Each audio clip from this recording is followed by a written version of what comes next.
आपको बोलने का मौका मिला अपना पक्ष रखने का। देखिए, वीसी का कार्यक्रम प्रधानमंत्री जी के साथ जब भी होता है, ये भारत सरकार और माननीय प्रधानमंत्री के द्वारा ही डेट और तिथि तय की जाती है और उन्हीं के ऑफिस से किनको बोलना है, किनको नहीं बोलना है, ये भी आदेश निर्गत होता है। इसके तहत हमें हमारी बोलने की बारी अभी नहीं थी, तो हमने सुना जरूर उनको, लेकिन हमने अपनी बातें नहीं रखी और उन्होंने ये भी कहा है कि जो लोग नहीं बोल पाए हैं वो लिखित रूप से भी अपनी बातें रख सकते हैं। ऐसी स्थिति में हम लोग लिखित रूप में भी अपनी बातों को उन तक पहुंचा सकते हैं। ये भी एक माध्यम है और उस माध्यम का भी उपयोग किया जाएगा। सर, क्या मुख्य मांगे क्या आप होगी सर, क्योंकि आपने कई बातें सुनी होंगी, क्या कहा प्रधानमंत्री महोदय ने? वो जब हम तैयार कर लेंगे तो आपको हम बता देंगे। जब की जाएगी उसके बाद ही आपके सामने बात रखी जाए तो मुझे ज्यादा बेहतर होगा। नहीं, अभी तो वही कुल मिला जुला करके मिल करके सभी लोगों को इस संक्रमण से लड़ाई लड़नी है और आगे भी इस संक्रमण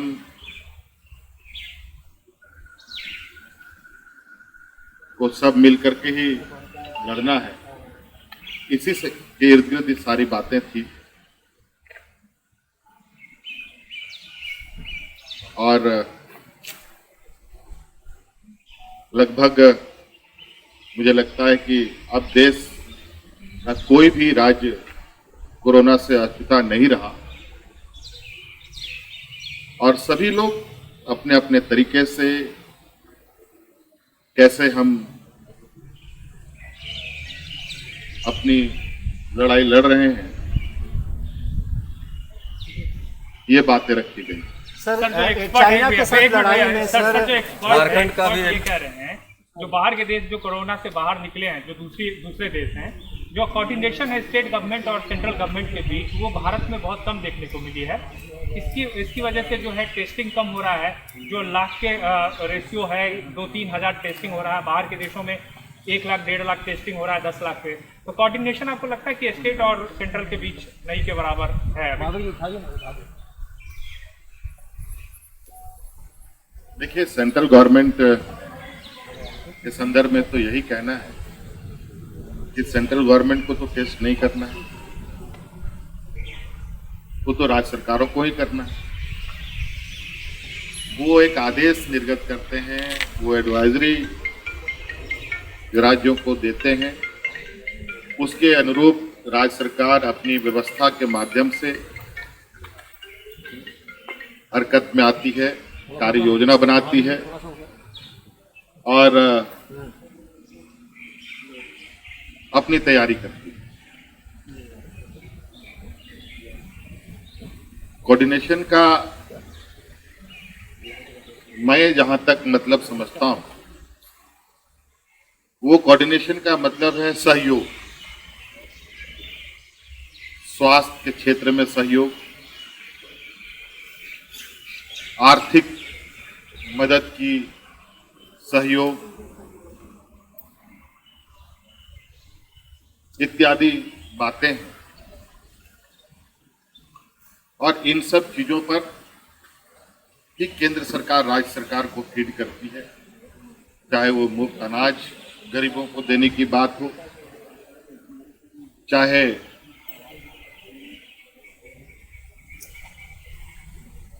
गरीबों को, बेरोजगारों को डीबीटी के माध्यम से पैसे उपलब्ध कराने की बात हो,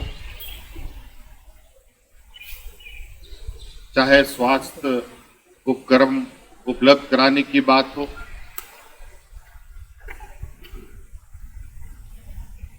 और दिशा निर्देश किस तरीके से कार्य किए जाए, यही मैं समझता हूँ। सर, चाइना बॉर्डर पे जिस तरह से कैंसिल कर दी है जो श्रमिकों को लेकर जा रहे थे, क्या है सर? देखिए, ये जानकारी हमें मिली है कि सीमा पर कुछ तनाव हुए हैं और खबरों के माध्यम से जो चल रही हैं बातें कि कुछ जवान हमारे देश के शहीद हुए हैं। पहले तो मैं उन सभी जवानों को मैं अपनी ओर से श्रद्धा सुमन अर्पित करता हूं, सैल्यूट करता हूं कि आज उन्होंने अपने कर्तव्यों का निर्वहन किया और उसमें से एक जवान हमारे राज्य से ही संबंध रखता है। निश्चित रूप से मैं उस जवान के प्रति भी अपनी संवेदनाएं व्यक्त करता हूं और इस दुख के घड़ी में उनके परिवार को ईश्वर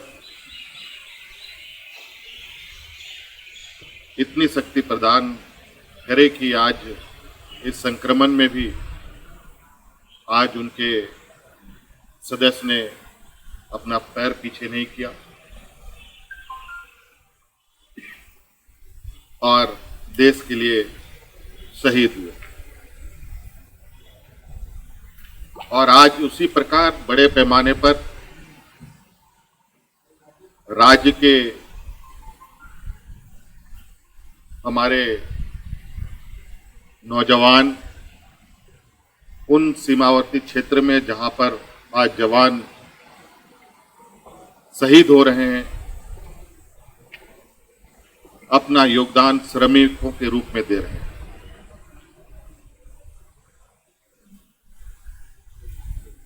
अभी कुछ दिन पहले ही लगभग 2000 की संख्या में उन्हीं क्षेत्रों पर जहां ये तनाव है, वहां पर हमारे श्रमिक गए हैं। बॉर्डर रोड ऑर्गेनाइजेशन के तले ये लोग यहां से ले जाए गए हैं और आने वाला समय में भी बॉर्डर रोड ऑर्गेनाइजेशन के तरफ से बड़े पैमाने पर यहां झारखंड से मजदूरों की मांग की गई है। और चूंकि विगत कई वर्षों से ये कार्य चल रहा था, लेकिन उसमें कुछ दुखद घटनाएं, दुखद समाचारें हमें प्राप्त हुई, इसलिए हमने पूरे श्रम कानून का पालन करने के लिए बॉर्डर रोड ऑर्गेनाइजेशन से आग्रह किया और विधिवत रूप से हमारे मजदूरों को संरक्षण के साथ ले जाया जाए, ये हमने उनसे आग्रह किया था। उसके अनुरूप एक ट्रेन गई भी और दूसरा, अब क्योंकि वहाँ तनाव की स्थिति है, इसलिए चीज़ों को थोड़ी देर रोका गया है। आगे बॉर्डर रोड ऑर्गेनाइजेशन के साथ संपर्क स्थापित कर आगे की कार्रवाई की जाएगी। सर, साहेबगंज जो सर बंदरगाह है, वहाँ से अडानी सहित कई कंपनियों की जहाज़ों जानकारी अभी नहीं है, अच्छी जानकारी लेने के बाद आप